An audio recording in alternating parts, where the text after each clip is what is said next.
Terima kasih masih di Sindo Sore. Pemirsa, Wakil Presiden Republik Indonesia Gibran Rakabuming Raka berpidato di forum konferensi tingkat tinggi G20 di Afrika Selatan. Gibran memamerkan sistem pembayaran kris di hadapan para pemimpin negara. Gibran menegaskan Indonesia mendorong inklusi keuangan. Gibran menyebut sistem pembayaran digital kris di Indonesia menunjukkan solusi digital yang sederhana dan berbiaya yang rendah, namun bisa mendorong partisipasi dalam aktivitas perekonomian. Adapun Gibran akan berpidato dalam 3 sesi di forum KTT G20. Sesi pertama Gibran mendapat urutan ke-13 yang membahas ekonomi berkelanjutan, perdagangan, keuangan, dan masalah utang negara-negara berkembang. This is a historic G20 summit. The first, Indonesia also promotes financial inclusion. Our national KRIS digital payment system demonstrate how a simple and a low-cost digital solution can push participation in the economy and minimize inequality. Emerging technologies such as crypto asset, digital tokens, including Bitcoin, may create both opportunities and risks. Therefore, Indonesia proposes that the G20 initiate dialogue on intelligence economy. Sebelumnya, Wapres Gibran tiba di Bandara Johannesburg Jumat waktu setempat dengan disambut tarian unik khas Afrika Selatan. Gibran kemudian menyampaikan pidato perdananya di ajang Indonesia Afrika CEO Forum 2025.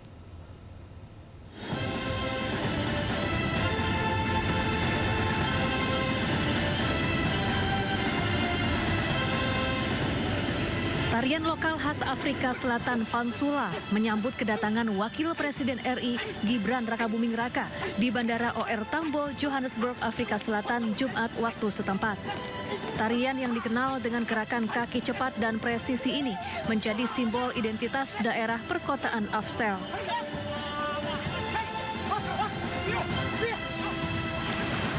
Gibran juga disambut sejumlah Menteri Afrika Selatan. Gibran kemudian melanjutkan perjalanan ke hotel tempat menginap.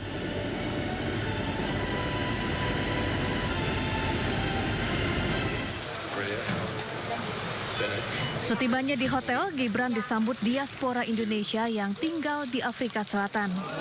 Mereka menyanyikan lagu Rayuan Pulau Kelapa di hadapan Gibran.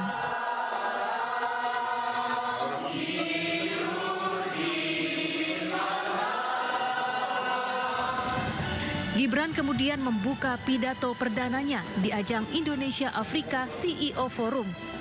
Gibran menyampaikan salam dari Presiden Prabowo kepada Presiden Afrika Selatan Cyril Ramaphosa.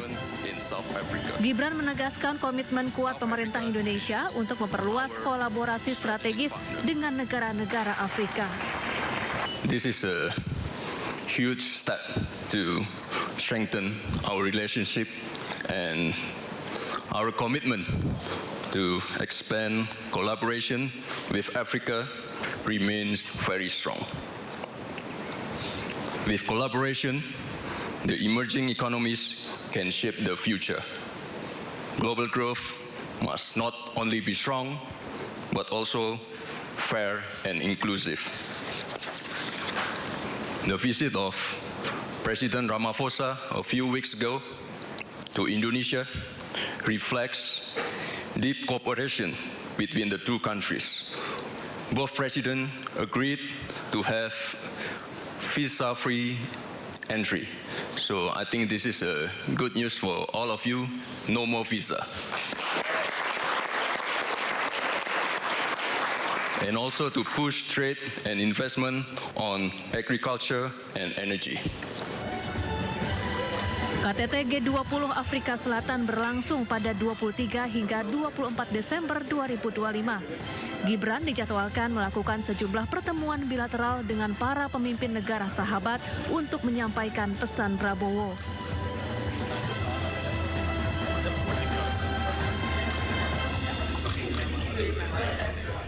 Informasi berikutnya, Polda Metro Jaya mengajukan perpanjangan masa pencekalan Roy Suryo CS, tersangka kasus fitnah ijazah palsu Presiden ke-7 RI Joko Widodo. Pencekalan ini dapat diperpanjang menjadi 6 bulan.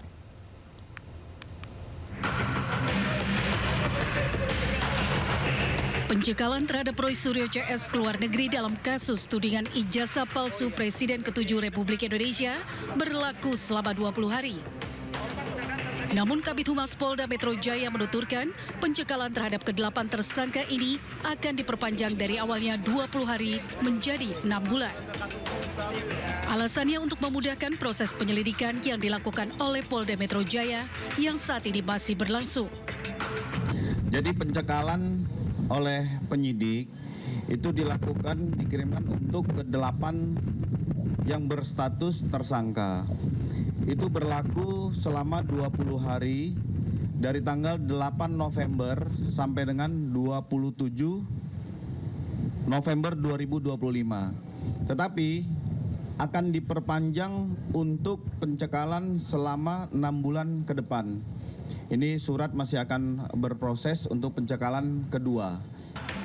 Sebelumnya Roy Suryo CS tak ditahan usai diperiksa sebagai tersangka terkait kasus fitnah ijazah palsu Jokowi pada Kamis 13 November 2025 lalu.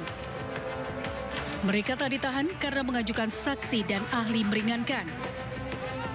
Dari Jakarta, Rani Sanjaya, iNews melaporkan.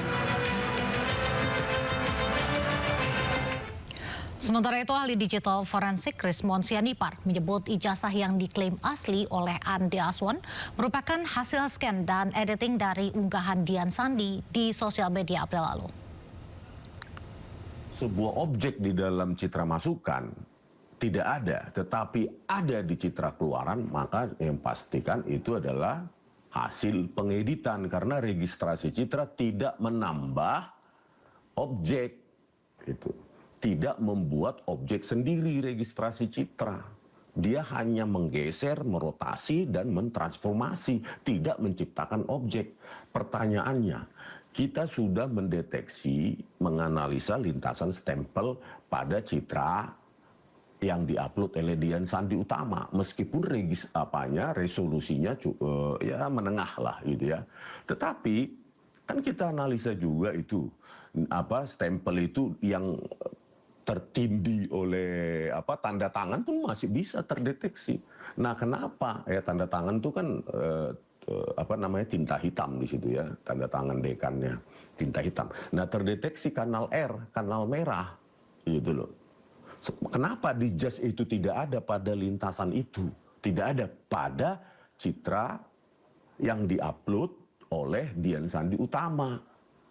Setelah mengalami registrasi citra, tiba-tiba ada di lintasan itu sesuai klaim Termul itu. Ya, meskipun saya tidak bisa konfirmasi karena apakah yang dikasih ke saya sama yang ditampilkan oleh Termul.